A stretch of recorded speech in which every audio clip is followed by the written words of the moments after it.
I'm going to introduce from my left to right.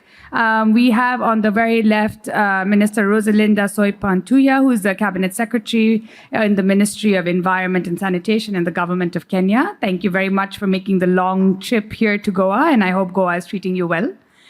We also have Dr. Fatih Birol, who is the Executive Director of the IEA and a dear friend of India, so I'm no one to welcome him here. He is already very welcome. And then we have Deputy Minister Herbert Krapa Deputy Minister for Energy from Ghana. Thank you also for joining us, despite your trying travels. So what we're going to talk about in today's session is more the brass tacks of this cooperation. We've talked a lot about there is a need for cooperation and that there is a case for cooperation. But what I would like to spend the next 30 minutes hearing from all of you is what works and what has worked in the past, but what is required then to take that to scale. And while there is, of course, we've talked quite a lot in these past few days, including at the ministerial sessions, on the need for bespoke solutions. Every single country is going to have a unique energy transition pathway, and the solutions for countries should be tailor-made to their needs. Having said that, there are still quite a lot of learnings that we can have from each other. And as in other sectors before, the energy transition also offers that opportunity. But what it also offers is a growing global market and an opportunity for countries to participate in that market if action is taken today. If developing countries around the world do not take that action today, they're not only going to get locked into high carbon pathways, but they're also going to miss out on a huge economic opportunity. And so, Minister, if I can start with you first, especially because green growth is such an important pillar of the way that Kenya is thinking about the energy transition. It isn't just about decarbonization, but also about economic development. So if you maybe want to talk about, especially in the Kenyan context, what are some of the priorities, but also what are some of the things that you see working well?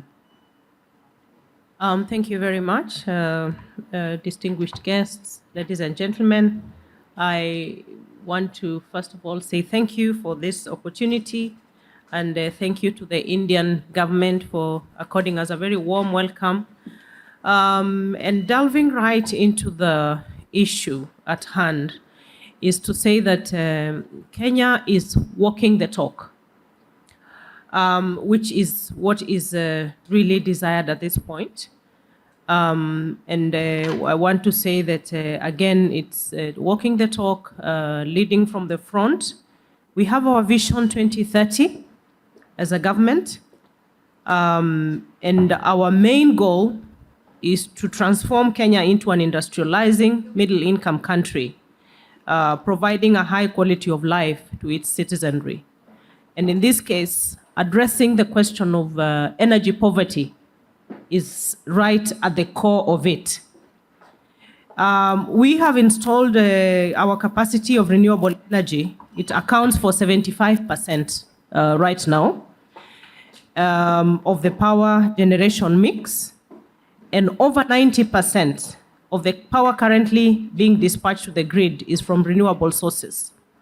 And our ambition is to increase this to 100% by 2030. So that 90% is a demonstration of commitment and intention. And that speaks to, again, our keen determination to phase out the old thermal plants. We have the highest electricity access rate in East Africa. Our total electricity access stands at 75%, like I said. And this is both from grid and off-grid solutions. And this is really impressive, to say it for ourselves, compared to the average continental or average of 46%. Despite this, our access to clean cooking is a huge challenge.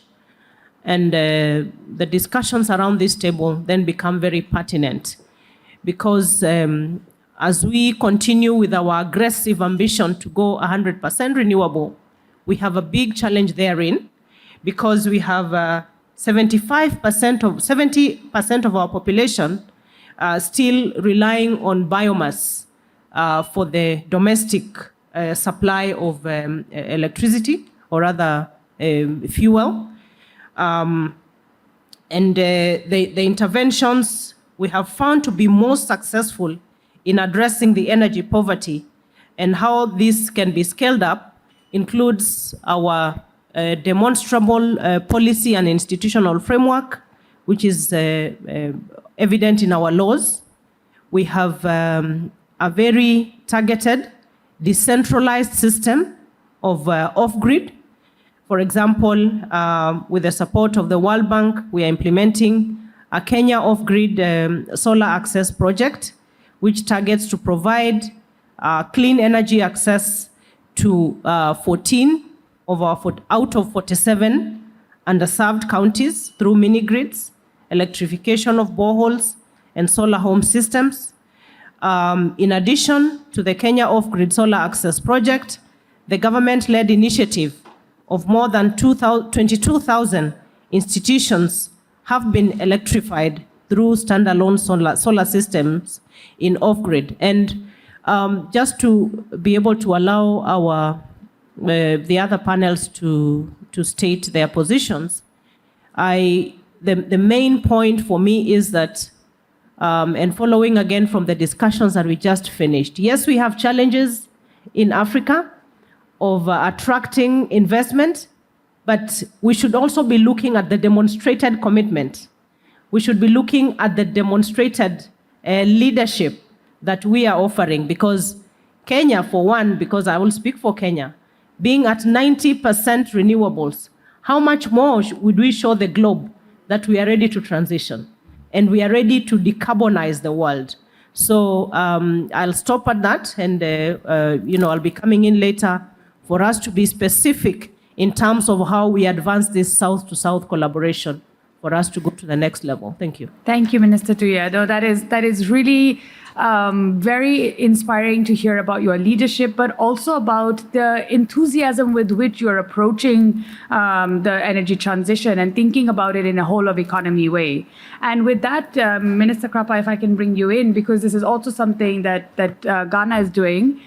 Despite not having as much deployed renewable energy capacity, you've already expressed a deep commitment towards decarbonizing. And I mean, we're working together in developing the energy transition and investment plan for Ghana. So what is the motivation behind this, and what is the support that you think collaboration can bring that will be truly impactful? Thank you very much. And I think I should join my colleague in thanking SEforALL and all the organizers for putting this together. I see in this room very powerful minds, very leading minds on a very important subject today. And I think if those of us gathered here can't help find the answers to this challenge or this problem, I don't know who can. So thank you very much for putting this together. In Ghana, we have found that what is crucial to lead the conversation is really policy and a commitment to back that policy with action.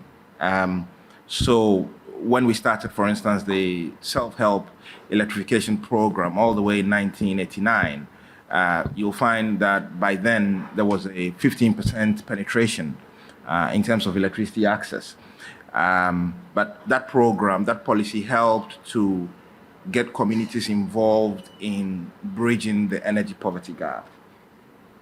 So communities that were within 20 kilometers radius of the grid, who could contribute to the poles, were connected onto the grid. Today, as we speak, I think Ghana should be the leader in sub-Saharan Africa on electricity access. That's 88.85%.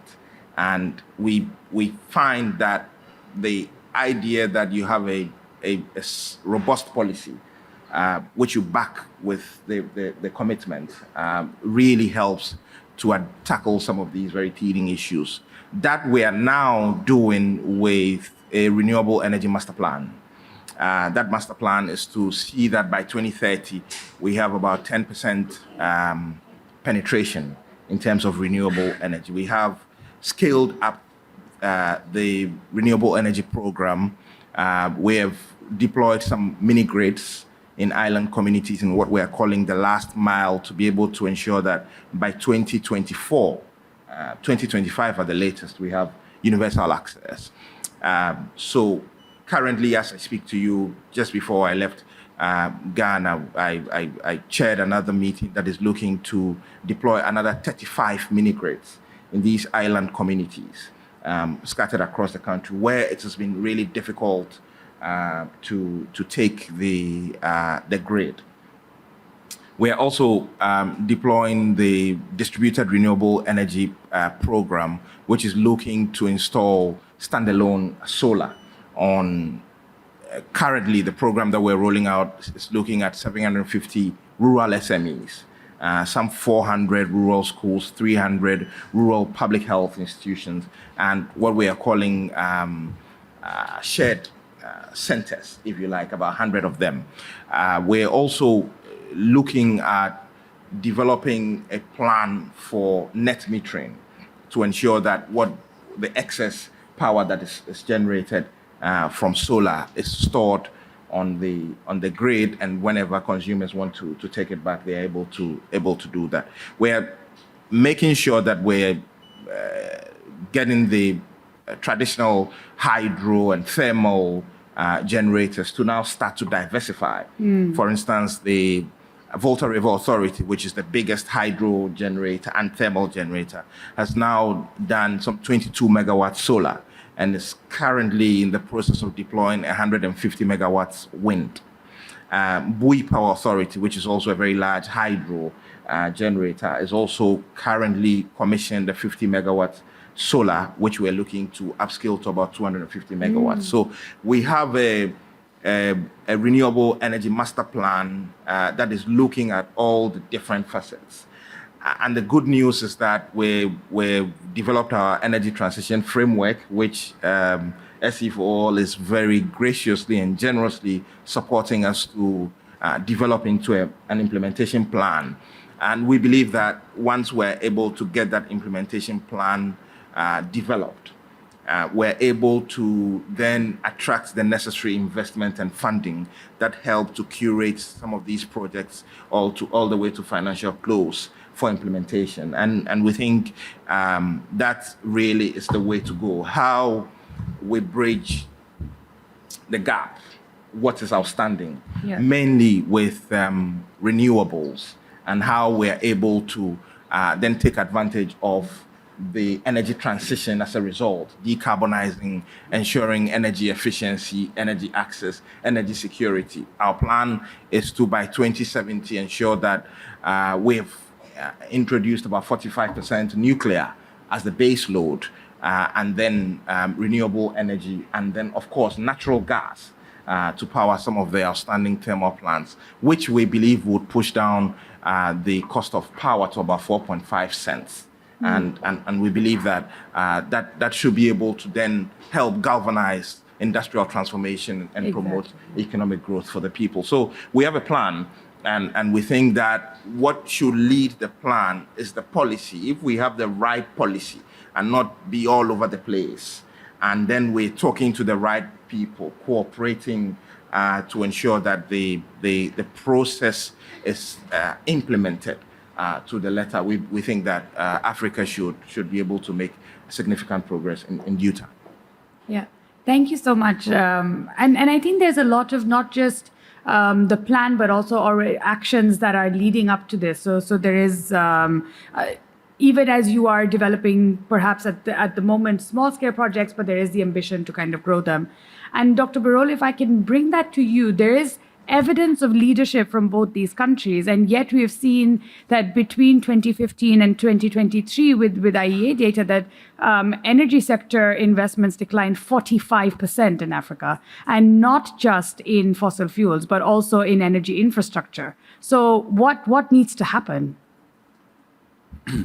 So thank you very much, and good morning to everybody. Ministers, dear Damilola, thank you very much for your leadership here.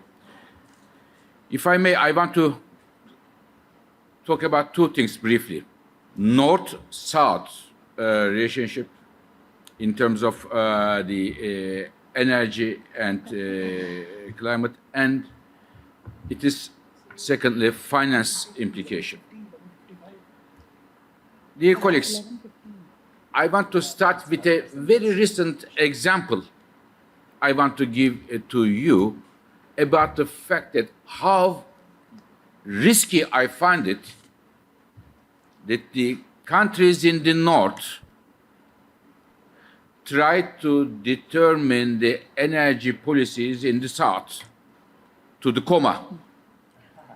I don't agree with that. Especially in Africa, we talk about mainly in Africa. African energy policies need to be designed by the African people, full stop. If they need help, if they need support, we are there, people are there to support them. Because there are things that are really not, it doesn't make sense at all. I give you two examples. If I can suggest you to have a look at, just last week, I published a joint article with the President Ruto of Kenya about the new African Energy Pact. Just have a look at it. Now, natural gas. I want to go direct to the point that my friend from Ghana mentioned. So many people say that the African energy problems, energy access to electricity or others, should be addressed by renewables. That's for sure. This is the number one priority, renewables. Solar, wind, hydropower, geothermal, wherever we have it, and some other cases, bioenergy. But, dear colleagues, renewables one use mainly for electricity generation, for power. But energy needs are beyond electricity generation. Industrialization. Desalination of water, food processing, cement, iron, steel. When you look at how they are processed, you need higher temperature process in order to run these things. And renewables today, with current technology, cannot afford it. You need something different to bring it. Now, it is the reason there's a lot of discussion. Should Africa, would Africa use its natural gas resources? Now, many people know that IMMN, International Energy Agency, is an organization which is fully committed to 1.5 degrees Celsius target, and we are leading it as IEA. But, dear colleagues, we are talking about numbers. Today, entire Africa is responsible only 3% of global emissions, 3%, even today's emissions.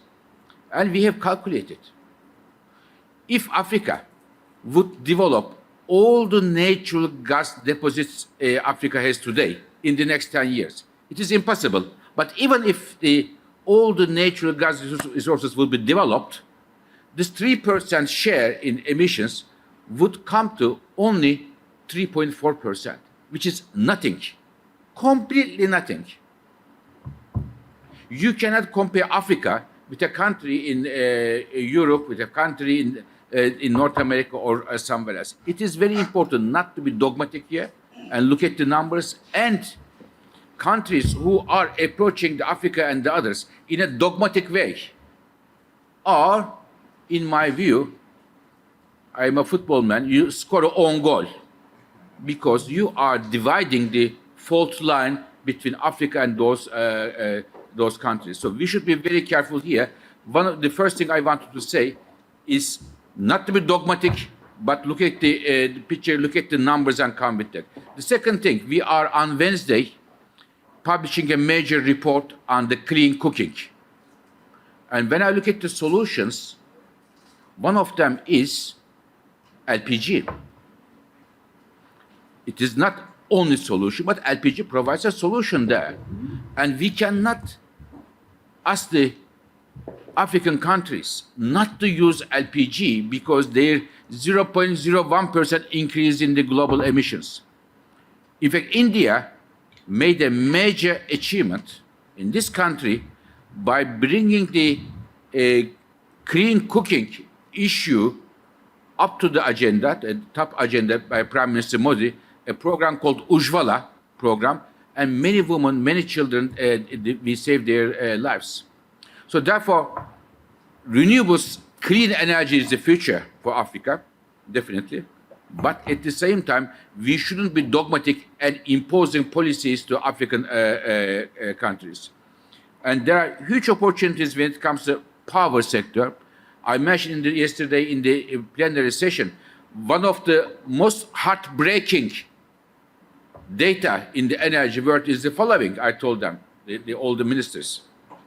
When you look at the sub-Saharan Africa today, 1 out of 2 persons, they don't have access to electricity. This is number one. Number two, 40% of the global solar potential in the world is in Africa. Nobody can compete with Africa.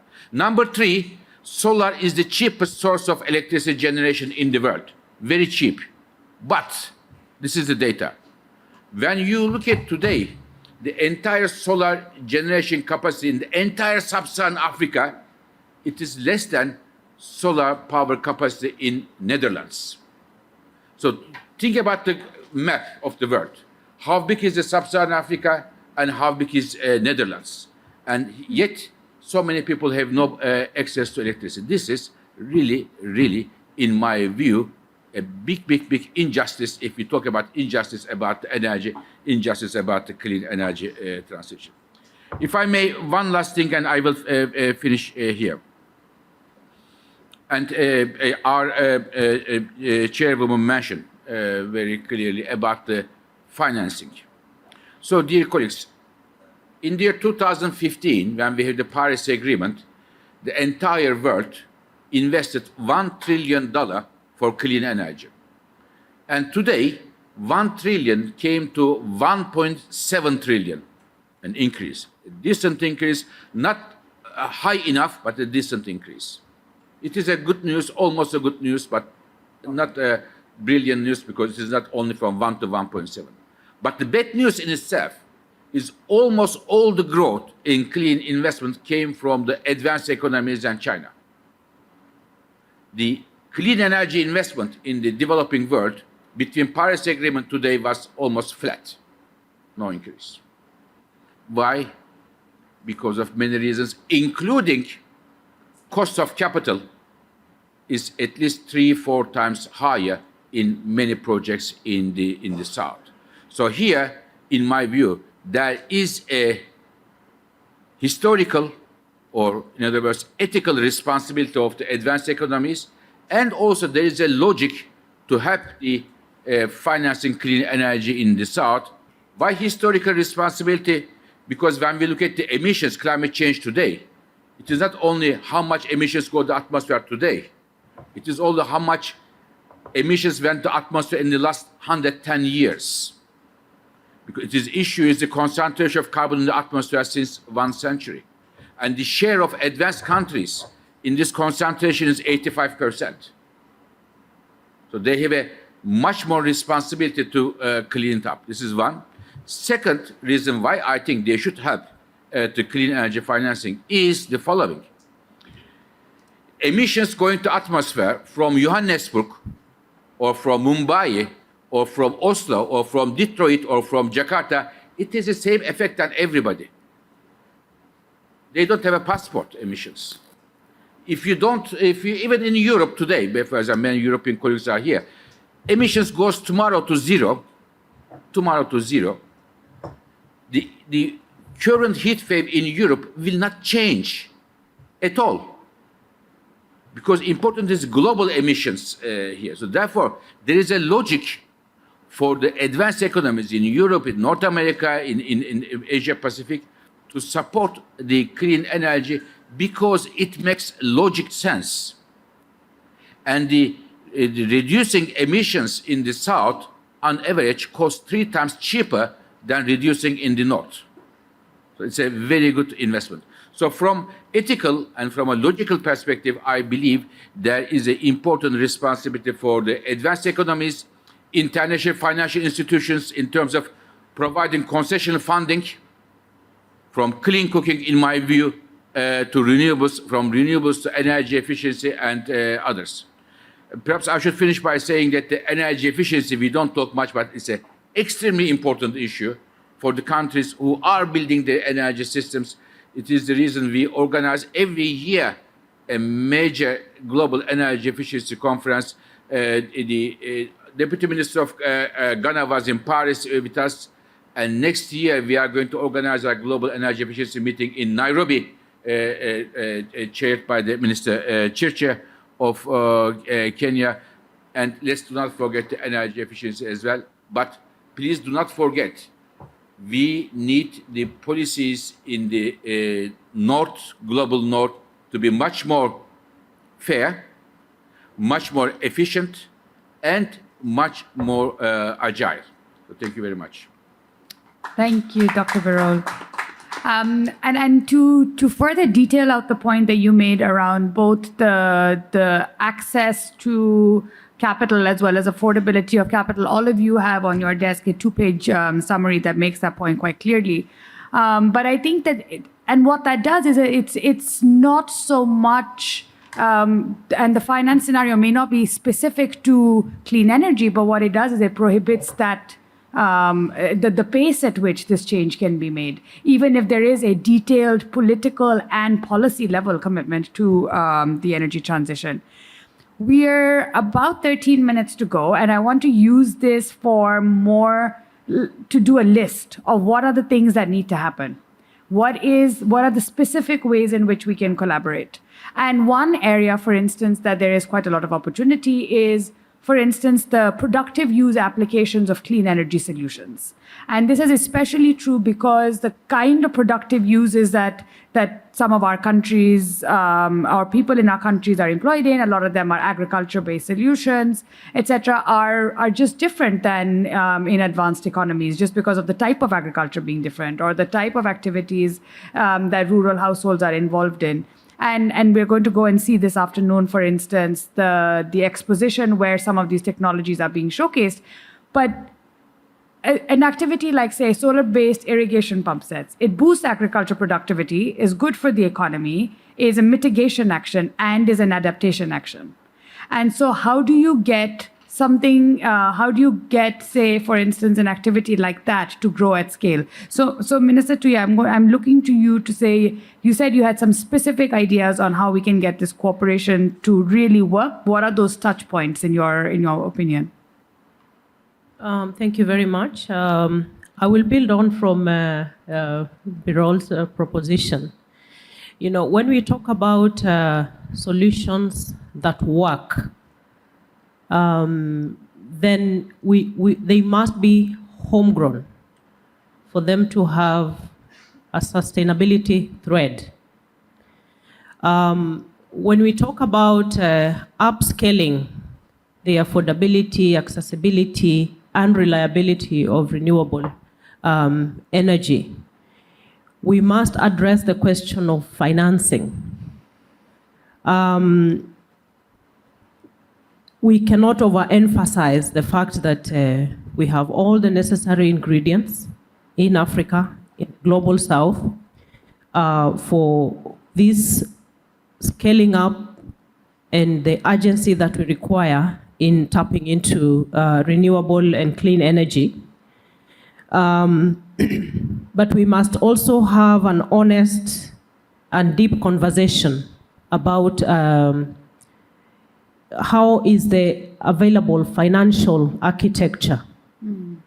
How does it work? How does it translate to tangible and practical solutions for Africa and the Global South? And that is why the 3 key themes that we want to bring the world to discuss in Nairobi is the available opportunity in Africa for green growth, and at the core of it is renewable energy. At the core of it is carbon sinks that are available and we offer in Africa. But also, beyond that opportunity for green growth is we must open ourselves up to discuss the global financial architecture that is agile and extremely responsive to the special needs for Africa. And that is why one of the outcomes we want to achieve in the Nairobi Declaration by a common, strong African voice supported by allies from the globe who associate with the way we see it is we must think of a new global architecture that is responsive to the specific needs of the region. And in the Nairobi Declaration, there is a lot of discussion going on, but we will come up with a solid proposal that we hope can be carried forward even to the G20 summit of September, because it is not a local solution, it is one that must speak to the global problem and one that works for everybody. Thank you. Damilola, did you want to come in? I just wanted, before Dr. Birol comes back in, there's also this issue of perceived risk. You know, there's just there's always you know, an added interest of maybe 10% when it comes to Africa, and that is not true in most stages. So it'd be interesting to see how the IEA is thinking about just the risk on investment, because we've seen a lot of investment fail in the global north recently, right? And we haven't seen the same in the global south. So is there any way we can help with just this perceived risk issue that we have when it's investing in African renewables and in the energy sector?